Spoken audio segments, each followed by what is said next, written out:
زندگی کی سب سے بڑی حقیقت جو ہے وہ موت ہے۔ انسان ایک حقیقت کا منکر نہیں ہے کہ اسے موت آئے گی، اور اس پہ یقین ہے کہ اسے موت ضرور آئے گی۔ زندگی کا اینڈ جو ہے وہ موت ہے، لیکن دوسری حقیقت جو ہے اس کو کوئی بھی یاد نہیں رکھتا اور نہ رکھنے کی کوشش کی جاتی ہے۔ موت کے بعد آخرت کا سفر شروع ہوتا ہے، اور یہ بھی حقیقت ہے سب سے بڑی کہ موت کے بعد آخرت کا سفر شروع ہوگا۔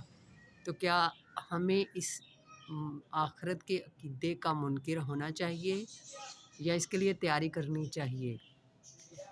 جب ہمیں موت کا انکار نہیں نہ ہم کر سکتے ہیں، اور ہمیں پتہ ہے کہ ہم اگر موت کا انکار کرتے بھی ہیں تو کچھ حاصل نہیں ہے۔ قرآن اقدس میں 3 بار فرمایا گیا کل نفس ذائقۃ الموت، ہر جاندار چیز کو موت کا ذائقہ چکھنا ہے۔ تو موت سے انکار نہیں ہے، لیکن کیا ہے کہ آخرت کی حقیقت جو ہے اس کو تسلیم کرنے پہ ہمارے کانوں پہ، ہمارے دماغ پہ، دل پہ پردے پڑے ہوئے ہیں۔ تو آخرت کی تیاری کیجیے، آج عمل کا دن ہے اور کل حساب کا ہوگا، سوچیے گا ضرور۔